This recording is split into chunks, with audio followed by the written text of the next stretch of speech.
Good evening and welcome to the Channel Studios here in London with your international news around the world in 5. Haitian police say a foreign hit squad made up of 28 soldiers assassinated President Jovenel Moise earlier this week. Most of them were detained after a gun battle at a house in the capital Port-au-Prince, where they were holed up. Bloodied and bruised, suspects were paraded in front of the media, along with a number of seized weapons.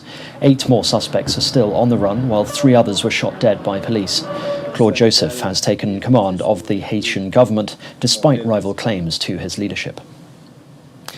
A factory fire in Bangladesh has killed 52 people and injured 30 more in an industrial town near the capital Dhaka.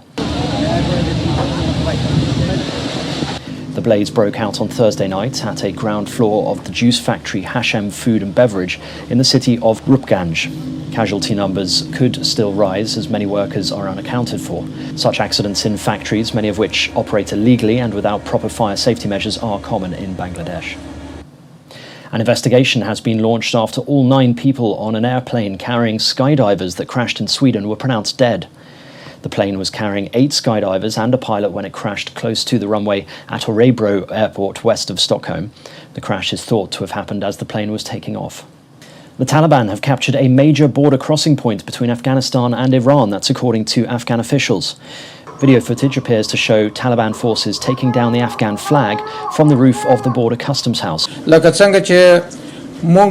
The Islam Kala crossing is one of the biggest trade gateways into Iran. Footage has been released of a Taliban official saying they made no promise to the US not to attack Afghan infrastructure.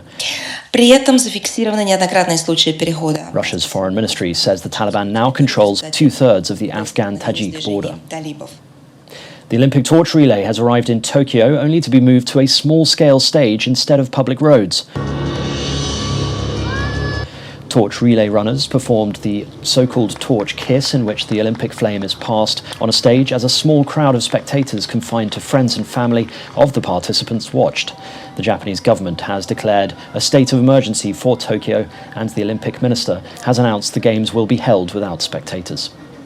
Tropical storm Elsa has battered the US East Coast, causing floodwaters after killing at least 1 person in Florida and generating a tornado in Georgia.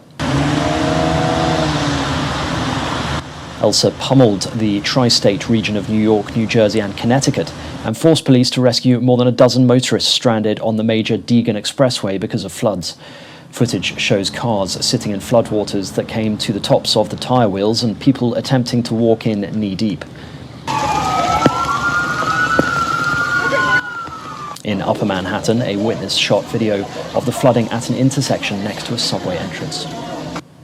South Sudan, the youngest nation in the world, is celebrating its 10th anniversary.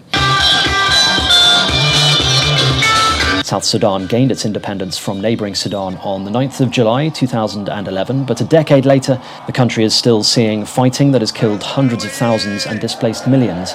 The economy is still weak and the country is still fighting extreme poverty. The World Health Organization's Africa chief has said the continent has seen its worst week of COVID-19 yet. He warned that the worst is yet to come, with almost 5.7 million cases and more than 146,000 recorded deaths. A third wave of the coronavirus pandemic is gaining speed, with the Delta variant mainly to blame. And finally, British entrepreneur Richard Branson says he hopes one day the public can venture with him for recreational trips into space. The founder of Virgin takes his first flight to space on Sunday on his Virgin Galactic spacecraft. The mission, being dubbed Unity 22, will take Mr. Branson and his crew 300,000 feet above Earth into space. By joining the flight on July the 11th, Branson has positioned himself to beat rival entrepreneur Jeff Bezos into space by 9 days. I've been looking forward to it for 17 years. I only allowed myself to get excited about 2 or 3 days ago when a guy in charge of engineering rang me up and said every box has been ticked. We've all as a team are now getting very excited. Right behind me, the mothership, the spaceship, literally half an hour ago mated with the mothership. They're still finishing that off. So every bit about it is a pinch me moment. And that's your international news around the world in 5. Now back to the Channel Studios in Lagos.